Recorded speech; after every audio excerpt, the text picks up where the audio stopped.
Let's look at the concept of a database management system using my experience as a DBA. My job was as a database administrator with a relational database management system. It's centralized. This is known as client server. We used an IBM RS-6000 with the Unix operating system. And I had control of the server and what happened within Unix, but the users would connect to it using terminals or PCs, but the user would connect with it using terminals or PCs. So the database I used was called Unidata, and it was character-based. It was back when we had the monochromatic monitors with only 24 rows and 80 columns across. Now, what I could see as the DBA was the global entire view of the whole system, and very few people would be able to see all that. You don't want to give everyone permissions to see everything. This is called the schema, and the files and the fields that existed within the schema are described in what's called the data dictionary. And here's an example of a dictionary item for a file called member, because one of our main tables or files was called member. Let's recall that a table or file is a group of related records. Record is a group of related fields. So when I look at the member file or table, to define a record, you have to define the fields in that record. And Unidata required me to give a name, the type of field it was, the location, a heading, the format for when you want to output it in reports. So if I needed to create a new field, and at the time, believe it or not, I needed to create a new field called email. It was that new back then. I had to open up the file and tell the data dictionary there will be a new field. This is what the database might look like to me if I wanted to look at the data instead of the schema. In addition, I could also see vendor, advertising, general ledger. There were thousands of tables literally in this database. What everyone else saw was a form, and only parts of the database, and these partial views of the databases are called subschemas. And I would design a form for each of the users based on the permissions that they had. So perhaps this is a company information form, and I would decide the name field could go down, let's say, 5 rows, and start in column 2, I will put a heading name, and starting in column 18, let's say, I would put a blank, which would retrieve the data from the database and show it here. I had a grid in which I would map out the looks to this form. Depending on the user, they may be only able to view the data, or I may give permission to some users to edit the data. Like I said, the subschema is a partial view. So we had members. That was actually the primary table.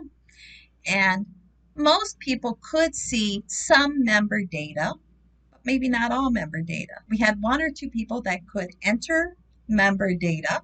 She could add new records. She could edit records if someone moved. Usually it came back to only a few that were allowed to delete the data. So every worker had different permissions. Let's say the accountant, she could view multiple parts of the subschema. The accountant could view member data. She could also view vendor data. She could also view general ledger data, but most people could not view all of that. Your job to find what you could view.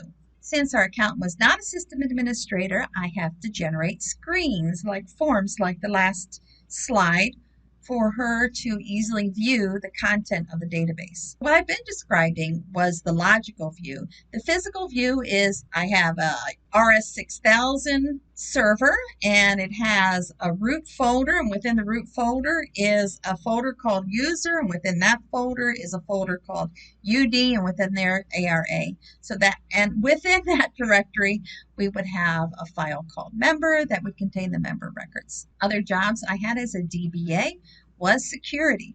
So I developed opcodes, and those opcodes then I would tie permissions for the users on what they could do. Nowadays, an opcode would be like your password on a website. And your password gets you in, and then as a user, they have defined what you can do. Another thing I had to do was backup. We had to develop a disaster recovery plan if something happened to the server. Of course, I added new fields as needed. I would write code to perform a repetitious task. So if someone came to me and said, I need this data at the first of every month, I would actually write a little program to retrieve that data that they needed. And then I would add that program to the menu that they viewed so they can run that program. Did that a lot for the accountant. And then I would create one-time reports called ad hoc reports. And I would use something called SQL, structured query language, to develop those reports. I want to show you the equivalent of what I was just discussing within Microsoft Access. I'm over here in the navigation bar, and I have tables open. Got multiple tables, and if I right mouse click and go to Design View, you are seeing now the data definition for the customer's table. And in Access, you define the field names and the data types. You can give some optional description. There's a bunch of properties also that you can set down here for each of these fields. So that is the data definition for customers, or the schema. If I go to View, now I'm seeing the actual data for customers that was entered in this table. There are 8 records. So we have multiple data, but it's not a very user-friendly way to easily work with this data.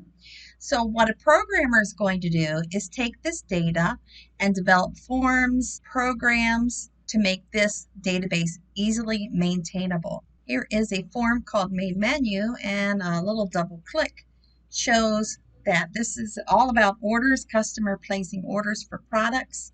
We have a little main navigation to the left, so if you needed to add an order, you click on that button, and actually we have some drop-down boxes where we can add new records. Other things that you can develop in Access are reports, and they want to see maybe a summary of all the orders that were placed for a certain product, for example. So that is how you do the same thing in Access, and Access will be the tool that we're going to be using this semester.